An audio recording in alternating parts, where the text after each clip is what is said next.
addition to the elected officials who are here.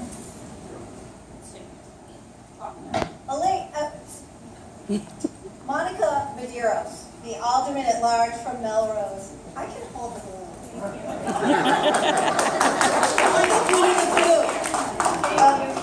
Monica, where are you? There she is.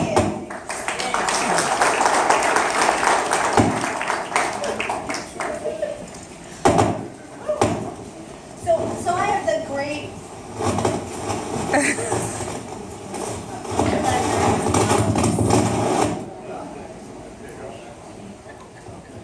Can you hear me?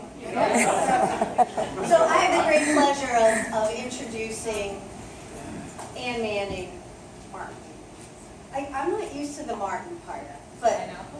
That's okay. and I just this woman is a great candidate for sheriff, and I'm so pleased and honored to be here to be able to say a few words about you, Ann.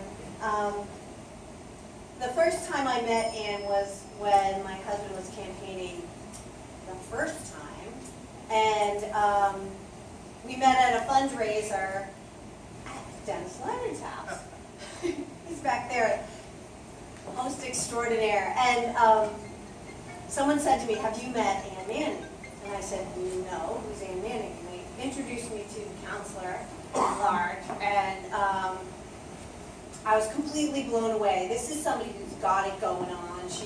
She's just so experienced and so together, and really taught me a lot through the course of both of my husband's campaigns about how to get it done, how how this public service works. Ann has really great experience, you've already heard, and a really hardworking, honest, good person. And this office of sheriff is a really powerful job, and we need someone in that position who we can trust to have great judgment, not just good judgment, but great judgment consistently every time. And I know that we can trust Ann Manning Martin to fill those shoes and to make the kinds of decisions that we know we need in our sheriff. And I can't think of a better candidate. So it gives me great honor and pleasure to introduce the next sheriff, Ann Manning Martin.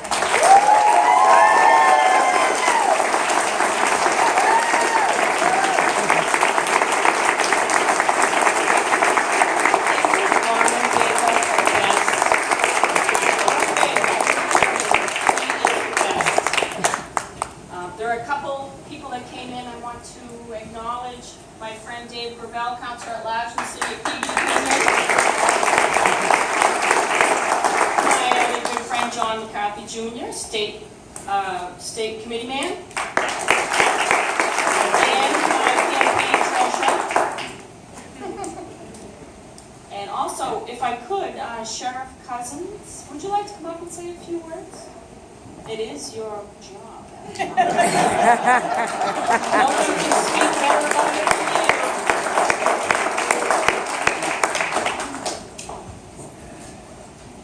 And thank you so much for coming tonight. It's an honor. I'm one of these guys, I usually don't have a lot to say, so I'm going to keep my comments very, very brief.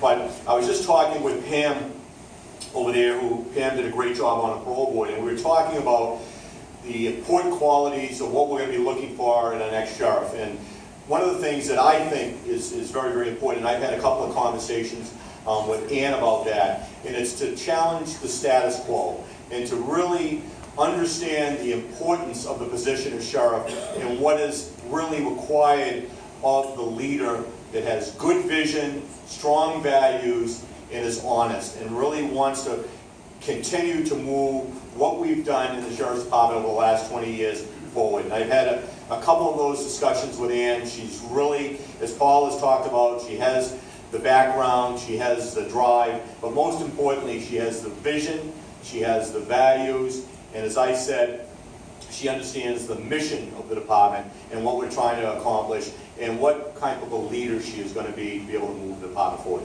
So it's my pleasure to be here tonight to say a few words on behalf of Ann. I know she's working very hard. She's going to need all of your help. These elections are huge. You know, it's 34 cities and towns, and I really believe she's got the energy and the wisdom to really drive it over the goal line and be the next sheriff. So I want to congratulate her and thank you for the opportunity to speak with her.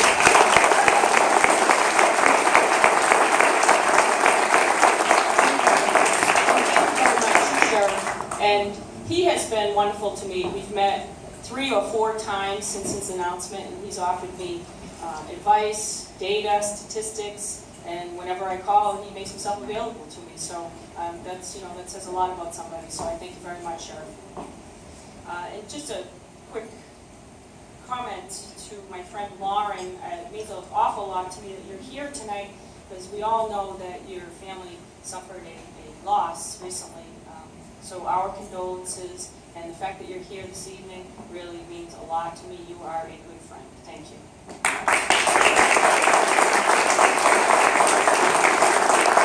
And thank all of you. This is quite a turnout. So those of you that grabbed a couple of friends and came along, I can't thank you enough.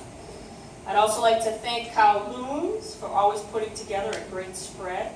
Lillian over here, the events manager, she's been wonderful to work with. And also, Representative Donald Wong is not here. He may be coming later. But I just want to put a shout out for my friend Donald. If you live in Lynn, Saugus, or Wakefield? Wakefield, thank you, Monica. Make sure you consider my friend Donald in November. He does have a race. Also, I want to thank my husband Jack. He's never far away, so he's around here somewhere. And many of you know that I've had some health issues in the past, but I'm fine now. I'm better than ever. I'm 150%.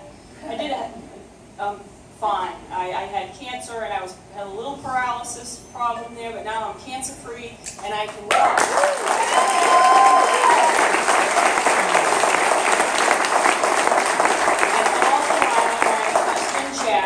Took very good care of me, and it was a bumpy road, but he's always there for me. And as he's here somewhere tonight, he's never far. I know he's here. And I want to thank my family as well, my brothers and sisters. When you're in elected office, even for a small local office, the family really kind of takes a beating every once in a while. And I've been doing this for 17 years, so a lot of beatings. And they always stand by me, so I thank my family as well. And of course, Jacqueline Corvo. If you haven't met Jacqueline yet, you will. She's my campaign manager. She's one of the smartest, hardest working people I know. And my campaign is really picking up steam, as you can see. And I certainly have Jacqueline to thank for that. So let's cut to the chase. Why am I running for sheriff? As I travel around the 34 cities and towns of Essex County, this question is obviously asked a lot. And I don't hesitate to answer. The reason that I'm running for sheriff is because of all the elected positions in the state, only the sheriff has the autonomy and the power to make things happen. A city councilor must seek approval of a mayor. A mayor must oftentimes seek approval of a city council or a school committee. A governor must seek approval from the legislature. This is the way government works by design, and it can be frustrating when you want to make things happen and affect positive change. But as sheriff, you can make things happen. I'll give you a few quick examples. Sheriff Frank Cousins took decisive action when he opened up the Women in Transition program for low-level female offenders in Salisbury, offering substance abuse treatment and education programming within Essex County. This had not been offered prior to his administration at all. And I remember when this took place, and found it to be so very important and a much-needed service to be provided in Essex County. Sheriff Cousins also has more recently opened up an innovative detox program for men in his facility, and is currently planning to offer the same equal opportunity for women in Essex County. The sheriff saw a need, proposed a solution, and made it happen. He's the sheriff. He can do that. After graduate school, I started working at National Street Jail in 1993 under then Sheriff Robert Rufo, who's now a judge. At that time, the place was still abuzz that Sheriff Rufo was able to bring all women of Suffolk County who had for years been housed at MCI Framingham back to Suffolk County where they belonged. I asked Sheriff Rufo how he was able to accomplish this, as it seemed so monumental. He said, it's not fair to house our women in a state prison when they haven't been sentenced to do the state time, and some not even having been convicted of a crime. He said, we house the men, we will house the women. Period. Simple as that. It was the right thing to do, so we made it happen. He said, I'm the sheriff. I can do that. As your next sheriff of Essex County, I pledge to continue the great work that Sheriff Cousins has been doing and build upon the innovative, effective, efficient, data-driven programming that is offered to inmates housed at Essex County. I also pledge to make it a priority to ensure that all women in Essex County will no longer be housed at MCI Framingham, but rather in their own county. I'll continue to work with Sheriff Cousins in formulating a plan to make this happen.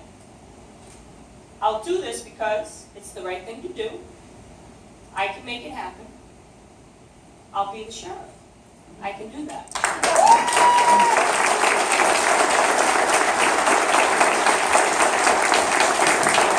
The position of sheriff, as Lauren already pointed out, is an extremely powerful position. It is important that we hire the right person with the qualifications and the experience to handle such a responsibility. As many of you know, I have worked in corrections for almost 25 years, working my way up through the ranks, now holding the important position of Deputy Superintendent with the Department of Correction.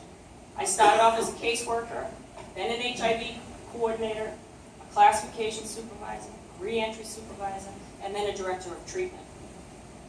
Which brings me to point out one of the differences between me and the many gentlemen running for this office. Of all those running with some correctional experience, I am the only one who came up through the treatment side of the ranks. The others in the race have all come up through the custody ranks. Correction officers are a vital part of maintaining order and providing safety and security in a correctional setting. But custody is only one facet of a multifaceted operation. Having held the rank of Deputy Superintendent for over 7 years now, I have had the responsibility of managing hundreds of correction officers while wearing many other hats required of an administrator in corrections. Another distinction I must point out with the other candidates running for office without correctional experience is that they are from an entirely different division of law enforcement. Many are police officers, and with all due respect to the difficult and dangerous work that they do, just as I would be a fish out of water asking to run a police department, so too would they to walk in and take on the role of the sheriff. I'm also the only candidate to have already served in an elected capacity. I think that this is a significant distinction to make. Having served 8 years on the school committee and 9 years on the city council, I know that I have to answer to the voters, to the taxpayer, and to my constituents, not the mayor, not a captain, or a sheriff. As an elected sheriff, I will know who I work for and who I represent. I've been operating that way for the last 17 years as an elected official. And as an elected official, I know my community, its residents. I've been to the neighborhood meetings, fielded calls and concerns, and have always done my best to do the right thing, help when I can, give honest answers, and say no when it's the right thing to do. So I thank you all again for your support. It's going to be a busy summer, and I will need your continued support. And I can't thank you all enough for joining me here tonight. I couldn't ask for a better crowd or to be surrounded by better friends, family, and new friends. So I thank you all very much.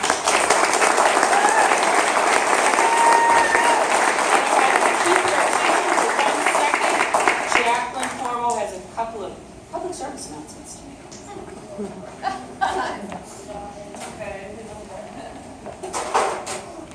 Hi everyone. Who's getting hungry?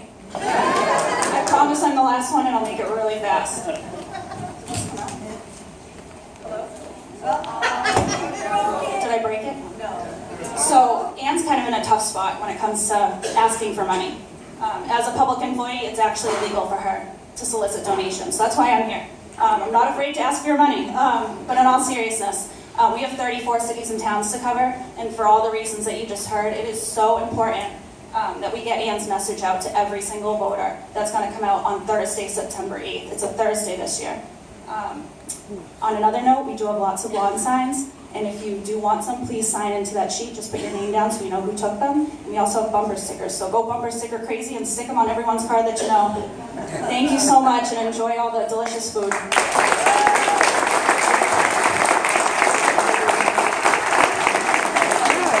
What a crowd, huh?